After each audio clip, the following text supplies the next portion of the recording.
참 예수님. 네, 안녕하십니까. 네, 오늘 지난 시간에 이어서 지난주에는 이제 사도연 신부님이 이제 의탁 하느님께라는 주제로 이제 좋은 강의를 이제 들려주셨고, 저는 이제 지지난주에 덕에 대해서 이야기를 좀 같이 나눴었는데, 오늘은 이제 좀 더 구체적으로 여러 가지 덕들이 있는데 그 중에서 이제 인간의 성에 관련된 그런 덕을 한번 알아보는 시간을 가지려고 합니다. 제목은 사랑과 정결, 사랑의 덕, 참 사랑의 덕과 정결의 덕이고요. 이제 그렇습니다. 원래는 이 기도를 드리려고 했지만 양산 사도연 신부님이 뭔가 좋은 기도를 이렇게 들려주셔서 저도 하나 찾았습니다. 이게 필리핀, 저희 도미니코 수도의 필리핀 광부 형제님들이 부르신 노래더라고요. 그쪽에서 이제 작곡을 하셔서 이제 불렀는데, 이제 도미니코 성인이 이제 13세기에 이제 저희 수도회를 세우시고 이제 항상 온 세상에 이제 하나님의 말씀을 전해야 한다는 그런 내용을 담아서 필리핀 광부 우리 도미니칸 형제들이 노래를 불렀습니다. 시작 기도를 이걸로 하도록 하겠습니다. 성부와 성자와 성령의 이름으로 아멘.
네, 그렇습니다.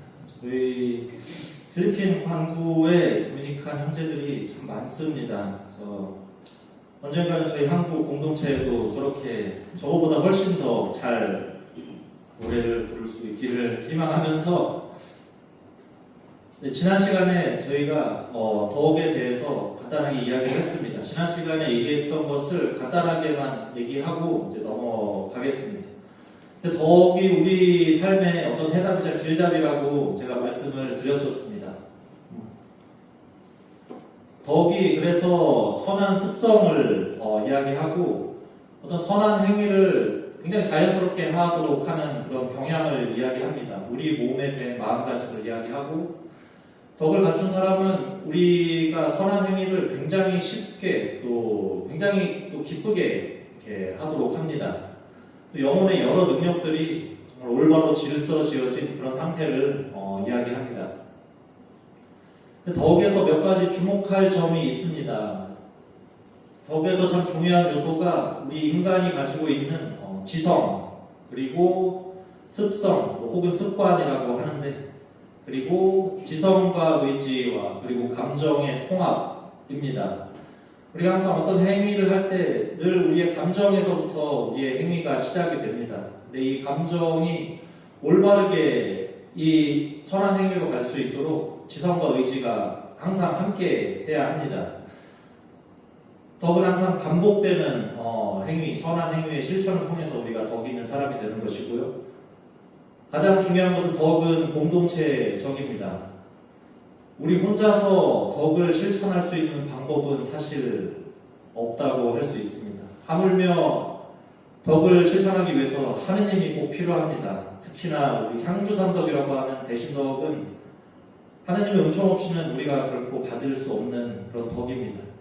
그전에 사도 예수님이 말씀하셨지만 어떤 한 사람이 덕 있는 그런 덕을 갖추면서 주변에 있는 사람들에게 영향을 미치게 됩니다. 그것이 온 공동체에 덕을 영향을 미치게 된다고 할 수 있습니다.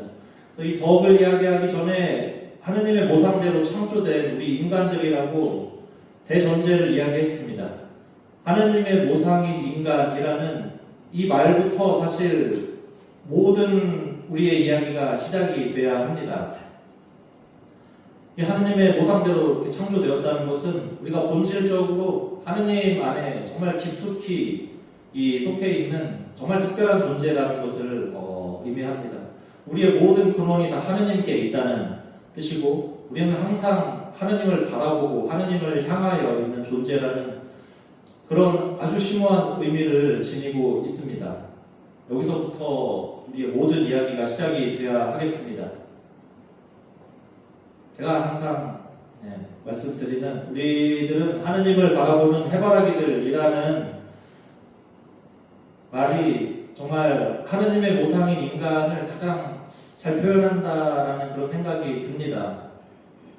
하여튼 해바라기가 태양을 안 보고 하여튼 밑에 땅바닥만 보고 있으면 결국에 죽게 됩니다. 뭔가 문제가 있다는 얘기죠. 마찬가지로 우리 인간도 하느님을 바라보지 않고 계속 딴 데만 보고 있으면 우리는 하느님으로부터 생명력을 얻을 수가 없습니다. 결국 우리도 시들게 되고 말 것입니다.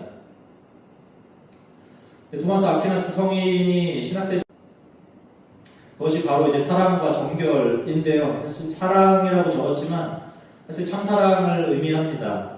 이 하느님 사랑과 이웃 사랑이라고 복음에서도 잘 나와 있는 이 참사랑과 그리고 정결, 우리의 몸과 마음을 온전히 하느님께 이렇게 맡기는, 특별히 인간의 성에 관련된 이 영역을 온전히 하느님께 이렇게 맞추는 그런 덕을 의미합니다. 물론 정결이 사실 저희 수도자들을 위한 정결의 덕도 있고, 이렇게 혼인하신 분들, 이렇게 결혼 생활을 하고 계신 분들을 위한 정결의 덕이 있고, 또 그냥 혼자 사시지만 이제 자신의 그런 소명을 다하시는 그런 분들을 위한 정결의 덕도 있습니다. 저는 특별히 오늘은 혼인하신 분들, 또 혼인을 하실 분들을 위한 정결의 덕을 이야기를 하고자 합니다.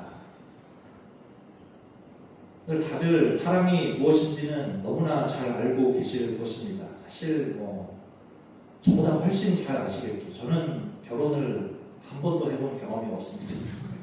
너무나 잘 알고 계시겠지만, 근데 정결이라고 하면 정결에 대해서 여러분들이 다양한 의견을 이야기하시는 것 같더라고요. 또 지금 현대사회에서 정결이 과연 필요가 있냐, 그런 얘기들을 하십니다. 그래서 오늘도 마이크를 준비했습니다.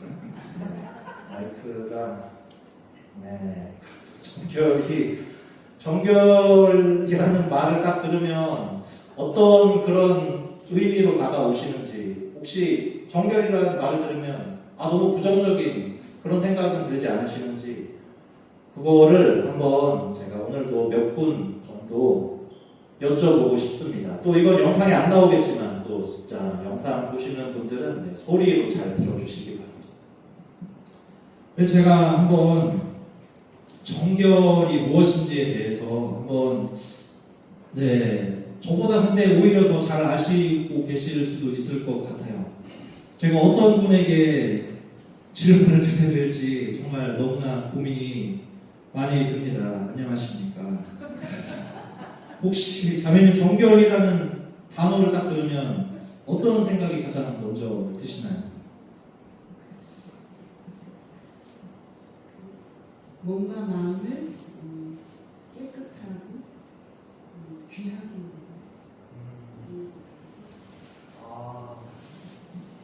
몸과 마음을 귀하게 여기는 그런 자세를 네 맞는 말입니다. 네 그렇죠. 사실 몸과 마음을 바르게 깨끗하게 해야 됩니다. 이걸 하면 할수록 정말 질문하기가 참 쉽지 않은 것 같아요. 그래서 제일 또 우리 수도의 어떤 희망이라고 할 수 있는 우리 지원자 형제가 여기 앉아 있습니다. 영상에서는 안 보이시겠지만 정결이라는 말을 들으면 형제님은 어떤 생각이 가장 먼저 드시나요? 네, 이제 좀 어렵고 되게 지키기 힘든 그렇지만 이제 가장 중요하면서도 또 한편으로는 이제 지키기 위해서 사람을 좀 억압하는 네네. 야, 제가 원하는 답이 나왔습니다. 억압을 하는 그런 덕이다. 정결이 사람을 억압을 하고 그래서 현대에서는 정결이 더 이상 필요하지 않다. 왜 나를 이렇게 못 살겠구냐 이렇게 얘기할 수도 있는데 안녕하십니까. 우리 자매님이 정결이라는 말을 들었을 때 어떤 생각이 드시는지 한번 얘기를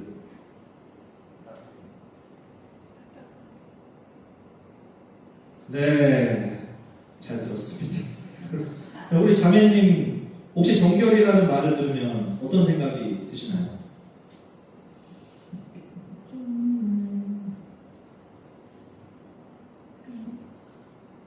나보다는 지금 그러니까 어린 세대들이랑 말할 때 상당히 벽이 느껴지는 저는 당연하게 저건 정교를 지켜야 된다 뭐 이런 의미로 받아들이고 있다면 젊은 세대들은 그렇지 않은 그래서 어떤 말을 할 때 어떤 벽이 생기는 그런 반응을 느껴져요. 네, 감사합니다. 이게 사실 요새 젊은 세대들이 정결이라는 말에 조금 되게 부담스러워하는 그런 느낌을 제가 많이 봤습니다. 정결이 너무 옛날에 뭐 이렇게 강조를 했던 그런 덕이 아닌가 뭐 그런 이야기들을 많이 하는데 정결이라고 하면 혼전순결이라는 생각을 좀 하는 것 같습니다. 근데 정결이 혼전순결만을 의미하는 것은 아닙니다. 그러면 정결이 일단 무엇인지 가톨릭 교회에서 정결의 덕을 어떻게 정의하고 있는지를 간단하게 보도록 하겠습니다. 정결은 인간의 성이 인간의 인격 안에 훌륭히 통합되어 있다는 것을 의미합니다. 이 인간의 성이 사실 인간의 성이 남성과 여성으로 이렇게 되어 있잖아요. 남녀가 서로 만나면서 인격 대 인격으로 서로를 온전히 이제 내어줄 때 이제 참으로 인격적이고 인간다운 것이 된다라고 이야기를 합니다. 그래서 혼인한 부부가 상대방에게 나 자신을 온전히 내어주고 또 상대방을 온전히 받아들이는 바로 이것을 가능하게 하는 것이 바로 정결의 덕이라고 말할 수 있습니다. 또 인간의 성이 언제나 하느님의 질서 안에 놓여 있게 하는 그런 덕을 의미합니다. 그런데 우리가 지금 살고 있는 이 세상은 참 정결과는 너무 거리가 먼 이야기들을 하고 있습니다. 그게 무슨 조선시대 때 소리를 하고 있냐. 정결, 너무 구시대적인 그런 이야기 아닌가? 또 어떤 사람은 이야기를 합니다. 이제, 너의 삶이 있고, 네가 지금 네 삶 살고 있는데, 즐겨야지, 지금 세상 한 번 살지 뭐 두 번 사냐 뭐 이렇게 이야기를 하면서 그냥 즐기고 싶은 대로 즐겨라라고 이야기를 많이 하기도 합니다. 또 최근 들어서 성에 대해서 이렇게 좀 자유로운 표현을 하는 것을 오히려 더 이제 권장을 하기도 합니다. 그래서 막 자유롭게 내가 성에 대해서 뭐 이렇게 표현을 내가 사랑하는 사람한테 이렇게 하고 싶어. 내가 결혼을 했든 안 했든 뭐 그건 내 자유야라고 이야기를 하는 사람도 있고 결국 또 최대한 즐기면서 쾌락을 얻는 것이 우리의 삶의 가장 큰 목표다라고 이야기를 이 사회가 이야기를 많이 하는 것 같습니다. 이렇게 얘기를 하다 보면 결국 정결의 덕은 어디에도 설 자리를 가질 수가 없습니다. 사실 이렇게 정결의 덕을 이야기하기가 참 힘든 이유가 현대사회의 개인주의가 사실 이제는 개인주의라는 말을 더 이야기하는 것 자체가 별로 의미가 없을 정도로 이미 너무 많이 우리 사회에 지금 많이 이렇게 뿌리 박혀 있습니다. 내 개인의 이익을 추구하는 것이 오히려 당연하다고 생각을 하고 공동체보다 내 이익이 더 중요하다. 공동체에 뭔가 내가 이제 헌신하고 그렇게 하면 너만 손해지. 너는 뭐 바보도 아니고 왜 그래? 그런 이야기를 하기도 합니다.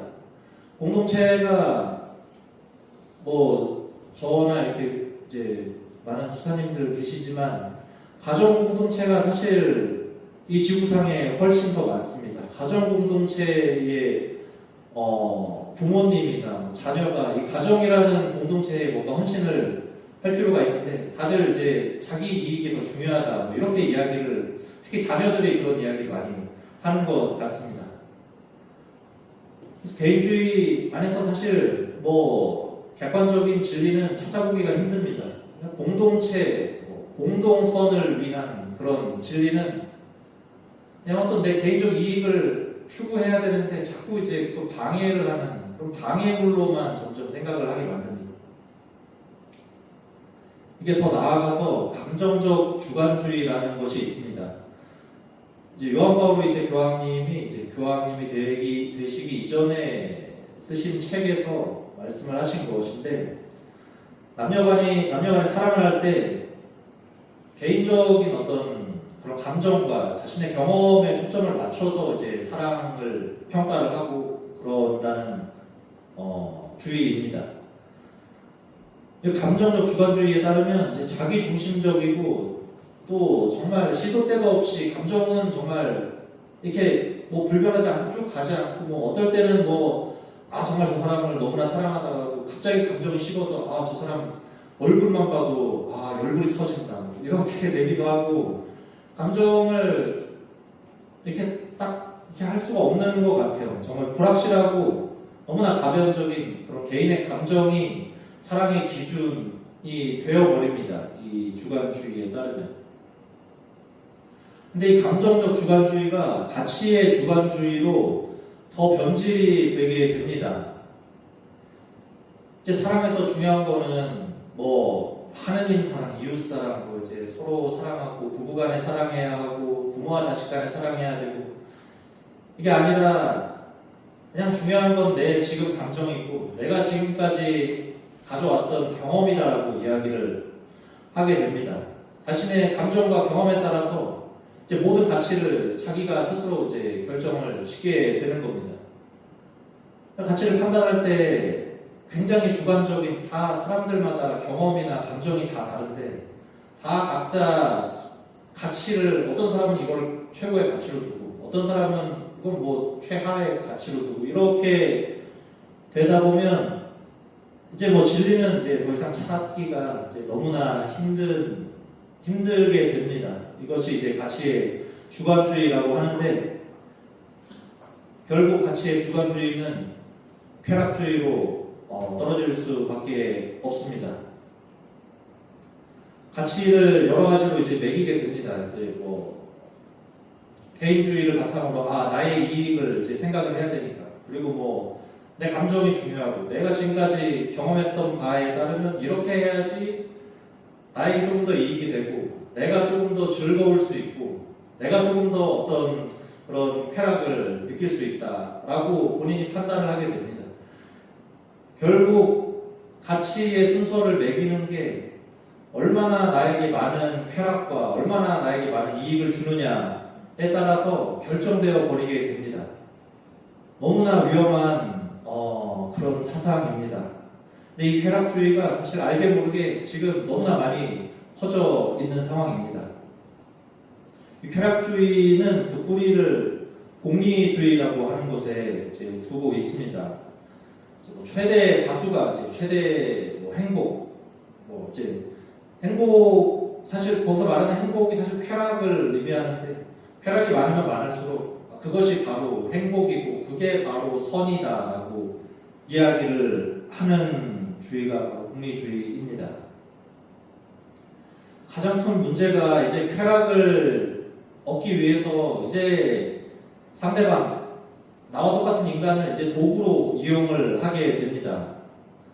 남자와 여자가 있는데 뭐 어떤 남자가 본인의 성적인 그런 욕구와 자신의 쾌락을 만족을 시키기 위해서 그냥 여성을 이제 그냥 거의 뭐 그냥 도구로 나의 쾌락을 충족시키기 위한 그런 방법으로만 삼는다든지 혹은 또 반대로 여성이 그렇게 할 수도 있고 나의 성적 욕구를 만족시키고 또 쾌락을 얻기 위해서 나와 다른 성을 지닌 인간을 남성은 뭐 여성은 또 여성은 남성을 도구로 이용을 하게 됩니다.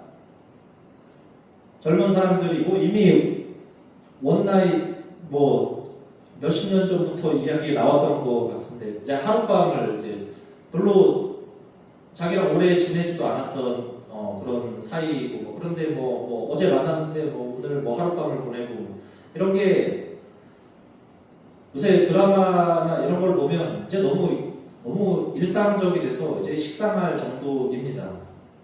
결혼하기 전에 이렇게 혼전 이제 성관계를 갖고 하는 게 이제 뭐 그렇게 그게 그렇게 흠이 되는 건가 뭐 이제 뭐 그렇게 생각을 하는 것 같고 혼전 어떤 순결을 지켜야 되고 내가 이 사람을 너무 사랑하니까 결혼하기 전에 나의 몸을 지켜야 되는데 그렇게 얘기하면 이제 많은 주변 사람들이 이제 바보 취급을 하는 뭐 그런 시대인 것 같습니다.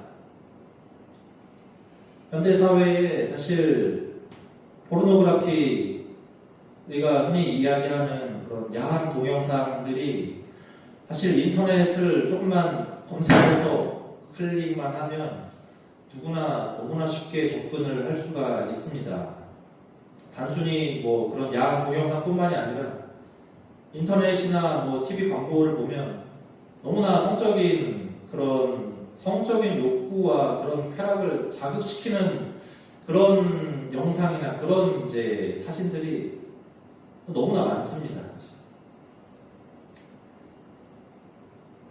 그런 야한 동영상을 보다 보면 이제 거기 나오는 사실 배우들도 결국에는 이제 자신의 돈벌이를 위해서 이렇게 나오는 게 사실은 주거든요. 그래서 영상에 나오는 배우도 그렇고 이 영상을 제작하는 사람도 그렇고 영상을 보는 사람도 그렇고 다 지금 서로를 그냥 도구로 이용하고 있을 뿐입니다. 참 위험한 지금 상황입니다.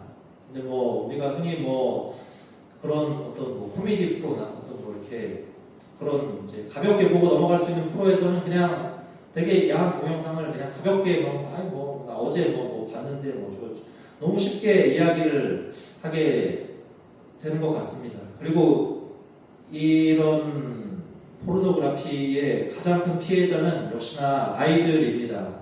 아직 이성이 올바로 자라지 않은 그런 상태에서 이제 무분별하게 이런 영상이나 이런 거를 보게 되면 그대로 노출이 돼서 나중에 잘못된 성관념을 가지게 될 수가 있습니다.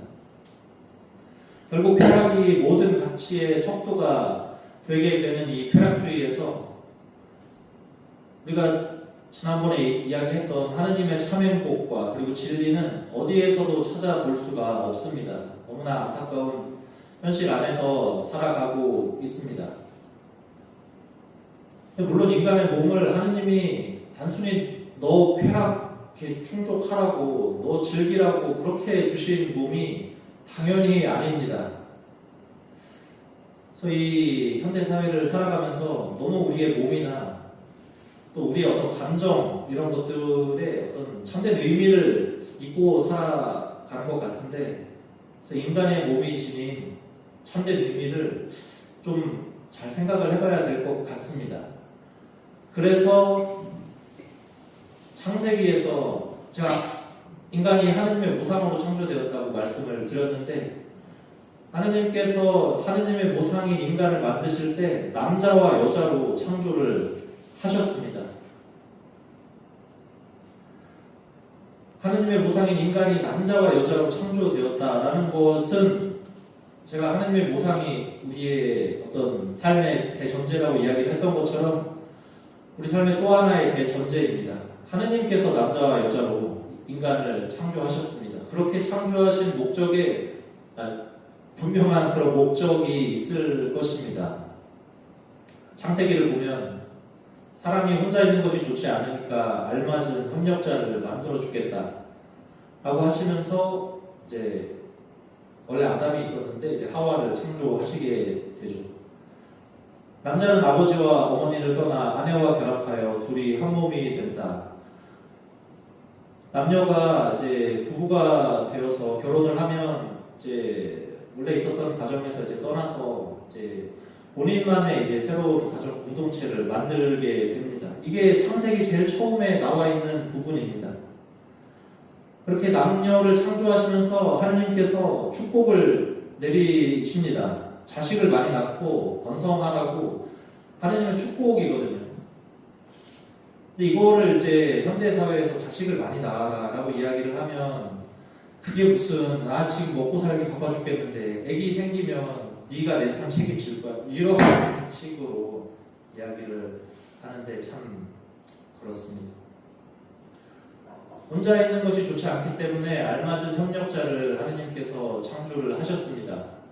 아담이 처음 창조되었을 때 하느님께서 막 새들과 동물들, 나무들 여러 가지를 창조를 하셨지만 이게 아담에게 이렇게 직접적인 협력자가 되지는 못했습니다. 그래서 아담이 어떤 그런 고독을 경험을 원초적 고독이라고 하는데 그걸 경험을 하면서 그래서 남자는 여자가 필요하고 또 여자는 남자가 필요하고 인간은 서로를 보완하는 그렇게 완성을 해가는 그런 존재입니다.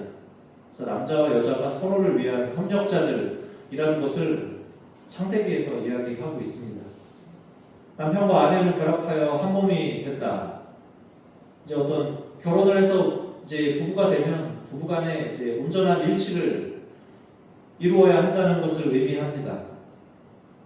결합을 한다는 것이 단순히 그냥 몸만 결합하는 것도 아니고 몸은 결합하지 않고 마음만 그냥 같이 있고 그런 것도 아니고 내 몸과 내 마음이 온전히 상대방에게 그대로 이제 내어 주어야 하는 것입니다.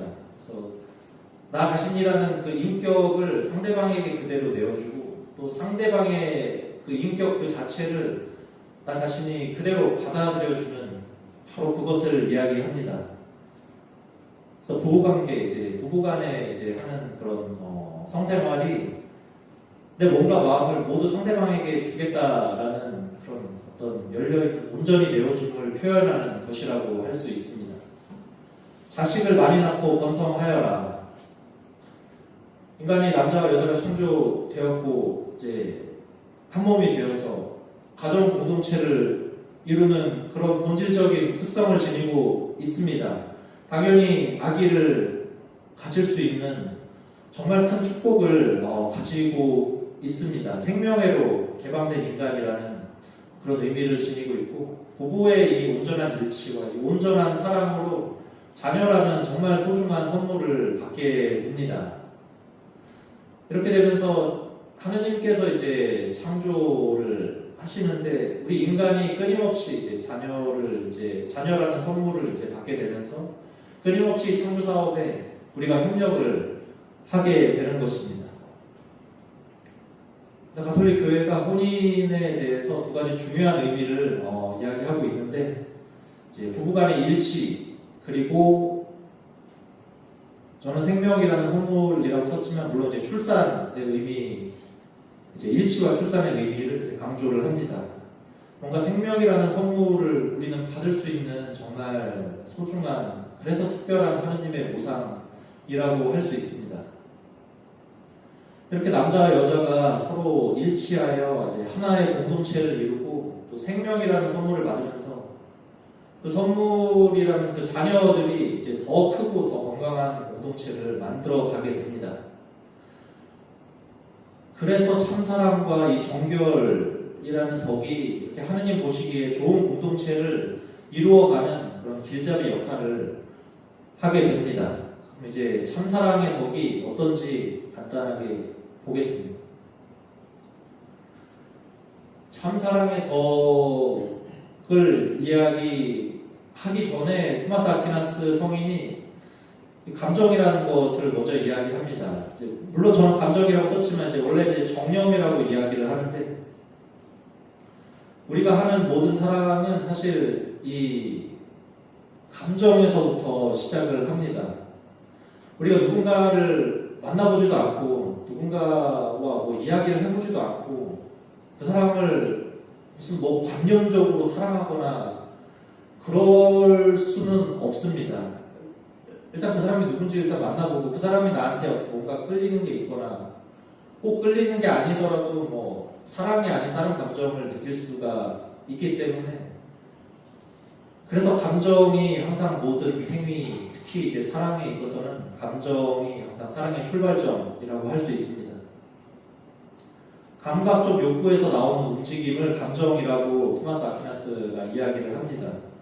인간 영혼에 이제 지난 시간에 이야기했지만 네 가지의 그 능력이 있는데, 지성과 의지, 그리고 감각적 욕구, 감각적 욕구에 이제 분노적인 욕구와 이제 욕정적 욕구, 이 네 가지 욕구가 있는데, 그래서 감각적 욕구에서 나오는 움직임이라고 이야기합니다.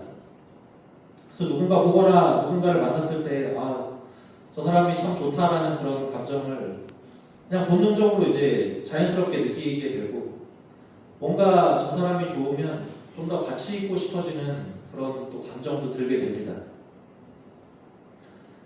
누군가를 보거나 먼저 만나야지 그런 감정이 생기기 때문에, 보거나 뭐 소리를 듣거나 그 사람 목소리를 듣거나 또 무언가를 만질 때 우리가 몸을 제일 먼저 사용을 하게 됩니다.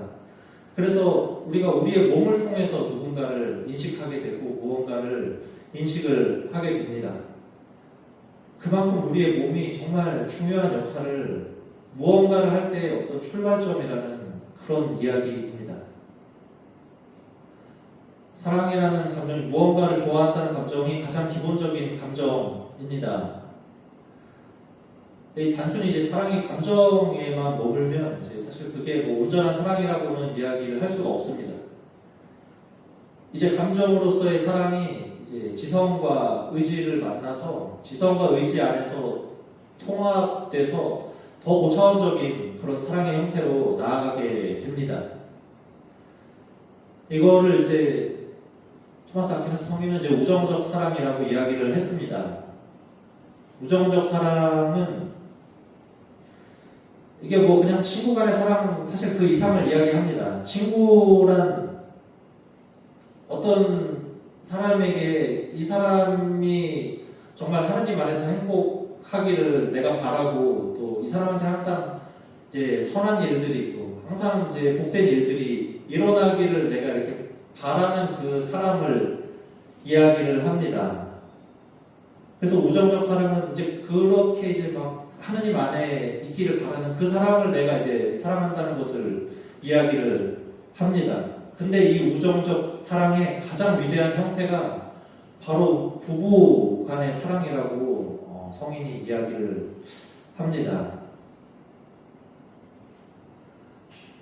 참사랑을 이제 뭐 정의를 하면 사실 하느님과의 우애, 어떤 하느님과의 일치, 하느님을 사랑하는 것을 의미합니다. 감정으로서의 사랑이 이제 한 단계씩 나아가서 결국 사랑의 완성인 참사랑으로 이제 도달을 하게 되는데, 당연히 참사랑이 최고일 수밖에 없습니다. 선의 원천이고 모든 진리의 원천인 하느님을 사랑하고 그분과 일치를 하는 것은 사실 우리가 가장 도달해야 될 최종적인 그런 덕이라고 할 수 있습니다. 참사랑의 이중계명이라고 하느님을 사랑하고 이웃을 사랑하라고 복음에서도 잘 나와 있지만, 보시면 하느님 사랑과 이웃 사랑 사이에 자기 자신을 사랑하는 것이 들어 있습니다. 보통 하느님 사랑과 이웃 사랑은 이제 우리가 복음에서 많이 이야기를 하고 당연히 이해가 되는데, 하느님을 사랑을 한다는 것은 자기 자신을 또한 사랑한다는 것을 또 이야기합니다. 내가 이제 하느님의 모상으로 창조된 정말 소중한 존재라는 것을 정말 이제 깊이 이제 마음속으로 느끼고, 나 자신이 그렇게 소중한 존재구나. 그래서 나 자신을 너무나 아끼고 너무나 사랑하는 것을 자기 사랑이라고, 참된 자기 사랑이라고 이야기하는데, 이게 이웃 사랑에서 꼭 필요한 요소입니다. 하느님 사랑이 이웃 사랑으로 가기 위해서 예수님께서 내 이웃을 내 몸같이 사랑하라고 말씀을 하셨습니다. 이제 내 옆에 있는 사람을 인간이 사실 나 자신보다 사실 더 많이 사랑하기는 사실 매우 어렵습니다. 그래서 나 자신처럼 사랑을 해야 하는데, 이웃 사랑을 실천하게 되면 이제 나 자신 안에 있는 자아가 이제 상대방에게로 넘어가게 됩니다. 이제는 나 자신이 상대방 안에 있는 거고, 또 상대방도 마찬가지로 내 안에 이제 머물게 됩니다. 내 이웃을 내 몸같이 사랑하라라고 예수님께서 말씀을 하셨습니다. 그래서 하느님이 창조하신 나를 온전히 사랑하고 또 상대방을 나 자신처럼 사랑해야 할 것입니다. 그래서 이제는 상대방이 내 안에 있고 또 내가 상대방 안에 있게 되는 이러한 사랑을 이제, 사실은 이 사랑의 표현이 바로 부부간의 사랑이라고 이야기할 수 있습니다. 제가 오늘 말씀드리는 이 사랑과 정결은 사실 이제 일반적으로 이제 부부간의 사랑, 이제 혼인과 관련된 사랑과 정결을 이야기를 하는 것입니다. 그래서 혼인은 가장 위대한 형태의 우정이라고 토마스 아퀴나스 성인도 이야기를 하셨고, 요한 바울 2세 성인은 이 인격을 서로 간에 내어주고 받으면서 단순히 나의 그냥 몸만 상대방에 주는 게 아니고, 그냥 나 자신의 인격 전체가 아니라 일부분만 이제 떼어서 이제 내 상대방에게 주는 것이 아니라 내 몸 전체를 내가 사랑하는 상대방한테 주고, 상대방도 마찬가지로 나에게 온전히 내어주는 그 사랑을 바로 부부 사랑의 온전한 사랑이라고 이야기를 하고 있습니다. 저는 물론 이제 나이가 아직 많이 젊지만 제 친구들 중에, 사실 제 친구들이 이제 사회에 있는 친구들이 거의 다 결혼을 했어요. 그래서 뭐 지금 아기가 벌써 중학생인 애도 있고, 굉장히 빨리 결혼한 그런 친구가 있고, 얘기를 이제 가끔씩 들어보면 별로 결혼 생활 얼마 안 한 것 같은데 벌써 난 도저히 쟤를 이해를 못하겠다. 왜 예전에 연애할 때는 몰랐는데 결혼을 하고 보니까 난 정말 저런 면이 있는 줄 상상을 못했다. 뭐 그런 이야기를 거의 대부분 하는 것 같습니다.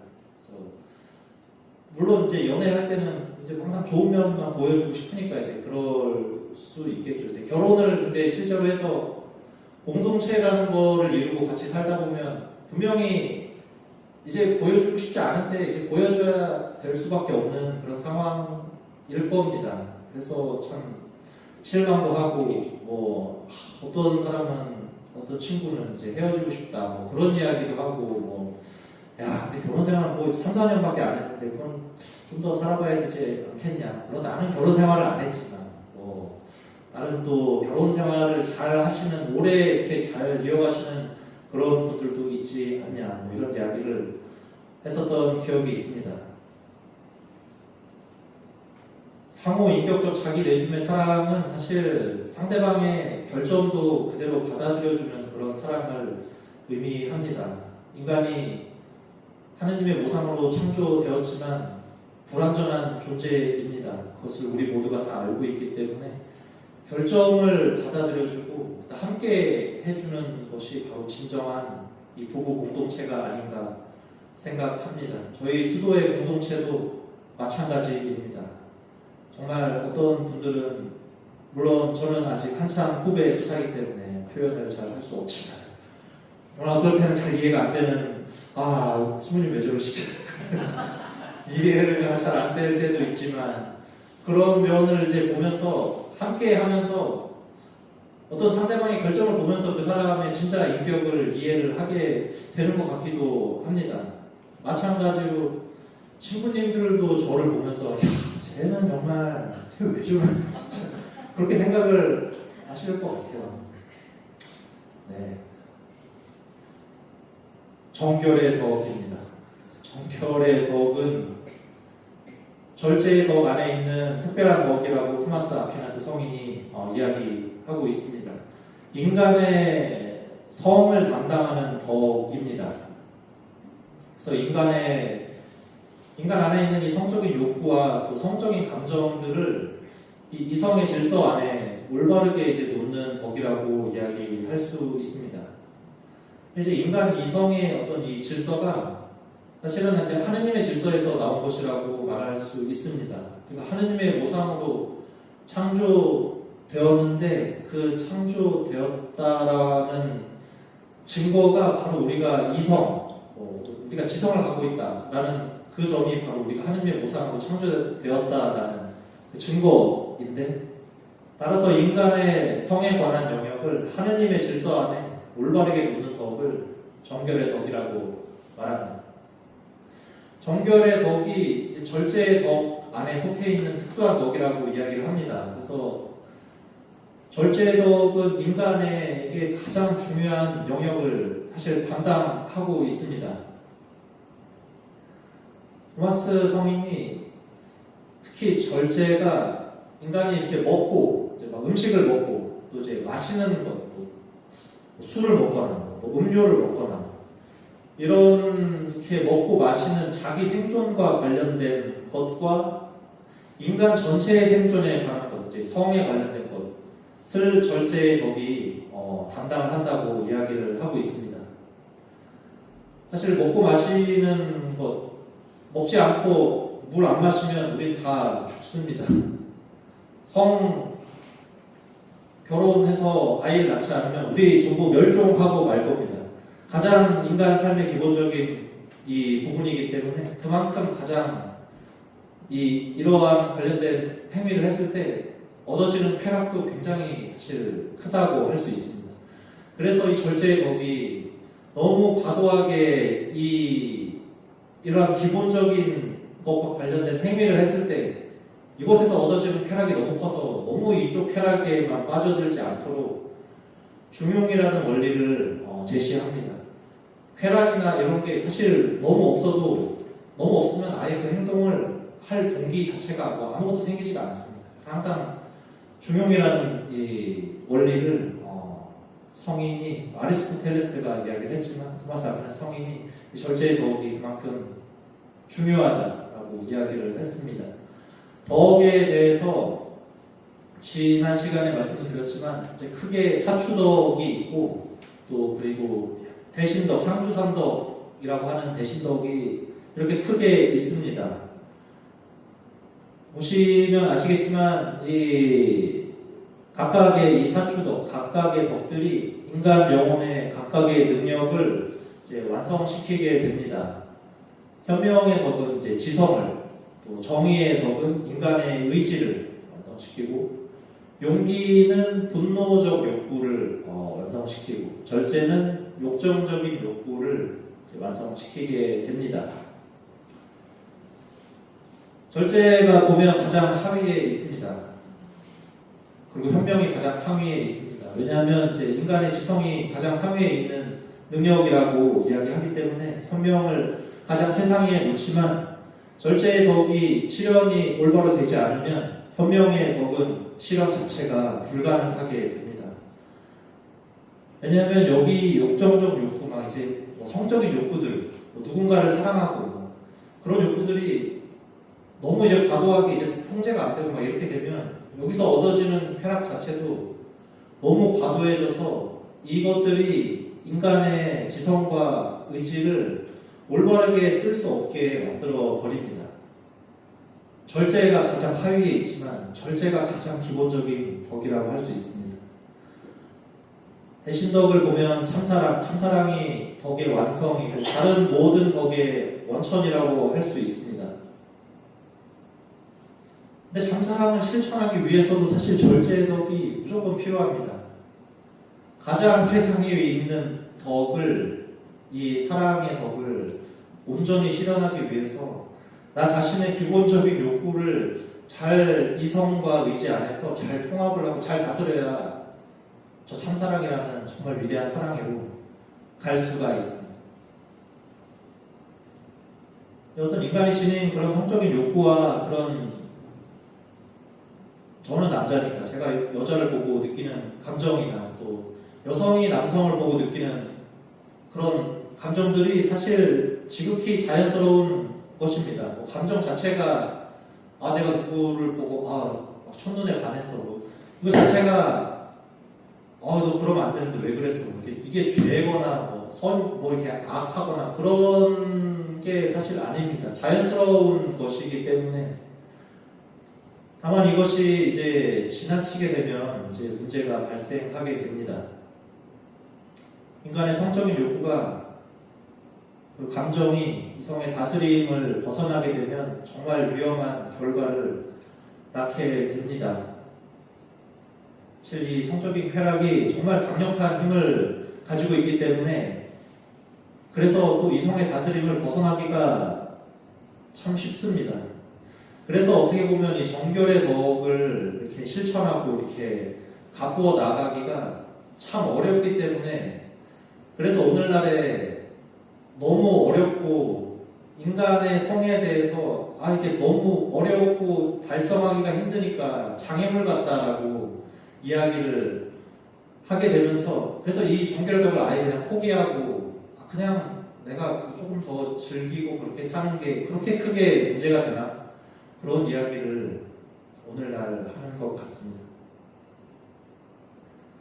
그래서 이 정결이 언제나 성적 욕구와 감정들이 하느님의 질서 안에서 온전히 다스려지도록 이렇게 만들어 줍니다. 뭔가 마음이 항상 하느님에게서 온 것임을 항상 알게 하고 특히 우리의 몸이 하느님의 신비를 잘 드러내고 있음을 또 알게 해줍니다. 또 인격을 내어주는 참된 사랑, 우리가 부부간의 어떤 그런 참사랑을 할 수 있도록 준비를 시켜주는 덕이 바로 정결의 덕이라 할 수 있습니다. 또 생명애로 개방된 사랑을 하게 합니다. 창조주 하느님의 협력자가 되도록 또 준비시키는 덕이 바로 정결의 덕이라고 할 수 있습니다. 생명애로 개방된 사랑을 이야기하면 저는 요새 이야기를 하면서 젊은 친구들에게 결혼은 출산의 목적이 있다라고 이야기를 하면 거부 반응을 뭘 이렇게 드러내놓고 하진 않지만 그게 많이 느껴지더라고요. 꼭 결혼을 하면 아이를 가져야 하냐, 결혼을 해서 그냥 내가 사랑하는 남편, 내가 사랑하는 아내와 그냥 알콩달콩 둘이 잘 살면 되는 것 아니냐. 어떤 사람은 나는 이 사람을 너무나 사랑하는데 결혼을 하면 집도 장만해야 되고 혼수 이런 것도 있고 이제 결혼을 하면 상대 배우자의 집안들도 알아야 되고 여러 가지 어려움 때문에 그냥 동거를 하고 살면 되지 않을까 이런 이야기들도 합니다. 물론 오늘날 살아가고 있는 청년들의 그런 어려움을 사실 모르는 것은 아닙니다. 사실 우리 모두가 다 알고 있는 것입니다. 굉장히 지금 어떤 결혼을 하고 아이를 낳고 하기가 참 쉽지 않은 세상에 살고 있지만 그렇다고 해서 우리가 생명애로 개방된 그런 존재라는 것, 우리가 결혼을 해서 내가 상대방에게 나를 온전히 내어주겠다는 그런 약속을 하고 그리고 내가 상대방에게 나를 온전히 내어주는 그런 사랑을 하는데 지금 어렵다고 해서 그거 자체를 포기해버리면 우리는 뭐 더 이상 이야기할 거리가 아무것도 없게 됩니다. 뭐 어려운 상황에 있지만 사실 그 어려움들을 또 극복할 수 있는 방법을 또 뭔가 하느님께서는 주실 것입니다. 우리가 다만 포기하지 말아야 될 것이 바로 불변하는 진리라고 할 수 있습니다. 정결의 반대인 악습이 있습니다. 음욕 혹은 또 색욕이라고 하는 이 악습인데요. 실제로 우리가 이제 모든 죄악의 근원이라고 하는 7가지의 죄악들, 이제 악습들이 있는데 그 중에 하나가 바로 이제 음욕입니다. 성적인 욕구와 그런 감정들이 이게 하나님의 질서에서 이제 완전히 벗어나 있는 그런 상태를 이야기합니다.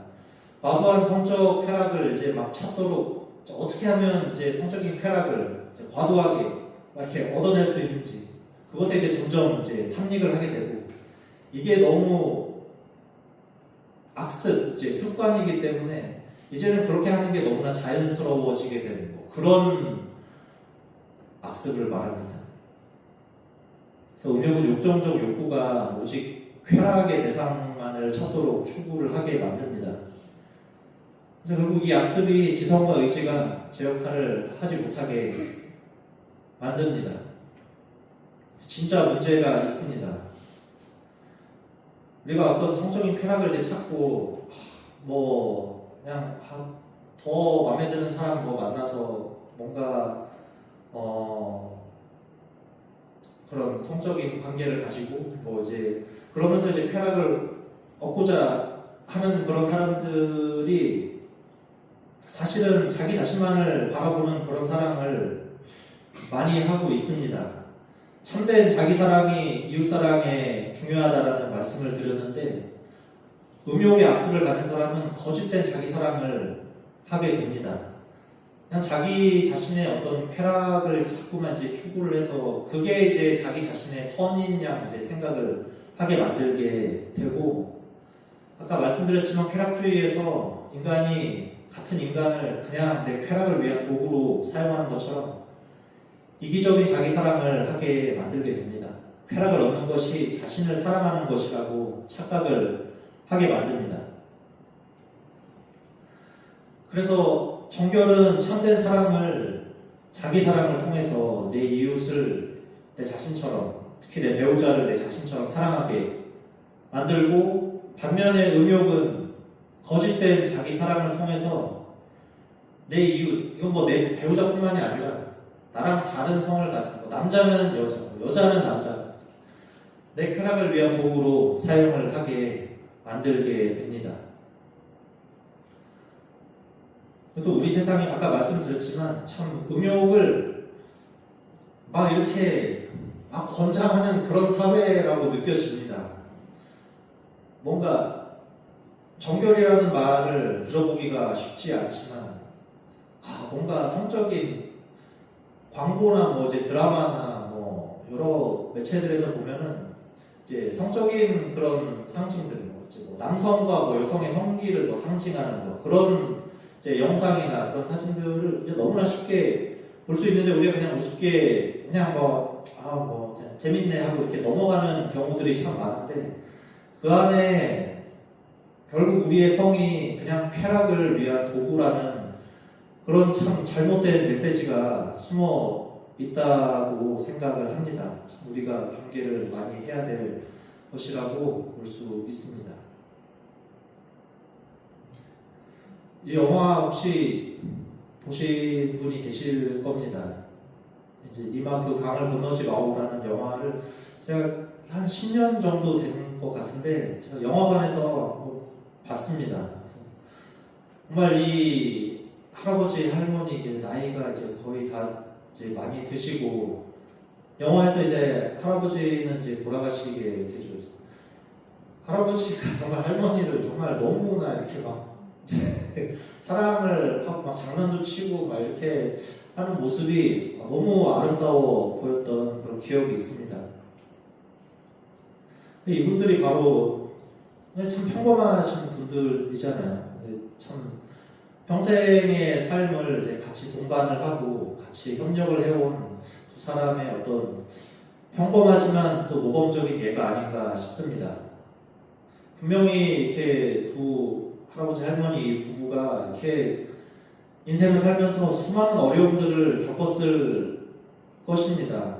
영화에서 보면은 뭐 이제 이 할아버지 할머니 이제 자녀분들이 꽤 많았는데 뭐 이렇게 얘기하다가 막 싸우기도 하고 뭐 그것 때문에 할머니가 막 우시기도 하고 자식들이 하여튼 속을 더럽게 새기고 뭐 이런 것들이 여기 이렇게 할아버지 할머니들의 경우에도 마찬가지일 것 같은데 그 어려움들을 잘 극복을 해 나가셨다고 이렇게 보여집니다. 아름다운 부부 사랑이 바로 이런 것이 아닐까 생각을 하면서 한편으로 요새 이제 졸혼이라고 어느 정도 이제 결혼 생활을 하다가 이제 우리 결혼을 이제 졸업을 하자 이제는 여기까지 하고 이제부터는 이제 따로 각자의 삶을 살자 뭐 이런 단어가 있더라고요. 그리고 뭐 황혼 이혼이라는 말 뭐 비슷한 이야기지만 뭔가 이렇게 이야기를 하는 현실을 생각을 해보게 됩니다. 물론 오래 살다 보면 당연히 이제 좋은 것보다는 정말 되게 안 좋은 면들을 많이 보게 될 거라고 생각을 합니다. 그게 참 너무 그냥 얼굴만 봐도 그냥 화딱지가 나고 이제 그러실 수도 있지만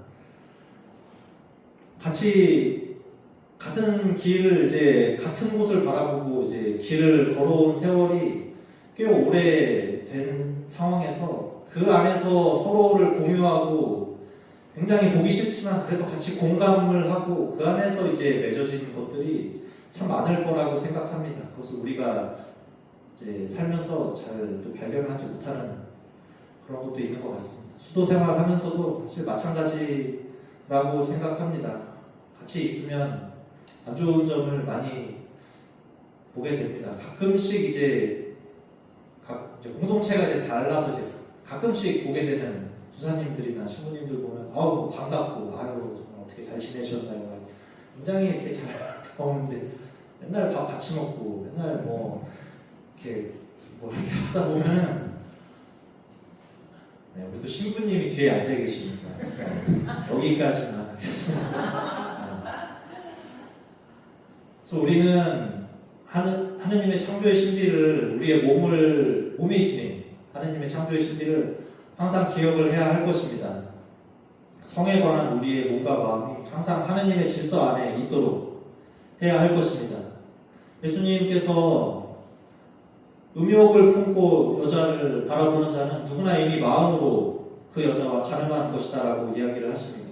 단순히 그냥 실제 행위로 가늠을 한 것뿐만 아니라 내가 속에서 이제 상대방에게 되게 어떤 그런 음욕을 품고 저 사람을 뭐 어떻게 해볼까 막 이런 마음을 가지는 것 자체도 정결과 어긋난다고 이야기를 합니다. 몸뿐만 아니라 우리의 마음 또한 정결해야 한다는 것을 이야기합니다. 이 마음이 정결해야 한다는 것이 아까 말씀드렸던 자연스럽게 딱 어떤 사람을 봤을 때 저 사람 좋은 것 같아. 저 사람은 첫눈에 반했어. 이런 자연스럽게 올라오는 감정이랑은 조금 다릅니다. 이 음욕을 이제 마음에 품고 이제 바라보았다는 얘기는 이미 내 마음 안에 의지를 가지고 저 사람을 뭔가 어떻게 해보겠다는 그런 마음을 가진 상태라고 할 수 있습니다. 과도한 욕구나 감정이 올라올 때 항상 이 욕구와 감정을 주신 하느님을 잘 바라보았으면 좋겠습니다. 분명히 하느님이 주신 것입니다. 근데 다만 과도하면 하느님의 다른 선물들을 이제 많이 해치게 되니까 항상 이 인간 안에 있는 욕구와 또 이제 욕구에서 일어나는 감정들이 항상 지성과 의지 안에서 잘 통합되고 함께 할 필요가 있습니다. 이제 마지막으로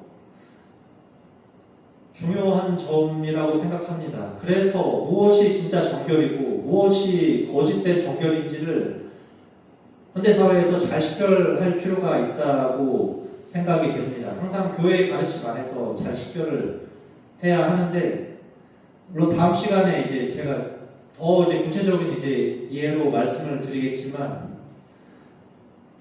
어떤 사람은 뭐 이제 피임을 이제 콘돔을 사용하는 게 오히려 그게 덕이다라고 이야기를 하는 사람도 있습니다. 내가 저 사람의 어떤 인생을 내가 이제 지키기 위해서 내가 책임지고 이제 내가 뭔가를 하겠다. 말도 안 되는 이야기입니다. 그래서 이제 뭐 이런 여러 가지를 이제 다음 시간에 이야기를 이제 드리겠습니다. 정말 마지막으로 가정 공동체가 정말 중요합니다. 모든 것은 사실 가정에서부터 출발하게 됩니다. 이 세상에 있는 공동체 중에 가장 많은 수의 공동체가 바로 가정 공동체입니다. 가정에서 또 여기 계신 분들 또 자녀가 있으신 분들이 많으시니까 항상 가정이 뭔가 하나님 안에서 온전히 이렇게 바로 설 수 있도록 또 많은 헌신과 또 노력을 기울여 주셨으면 좋겠습니다. 시간이 다 되었습니다.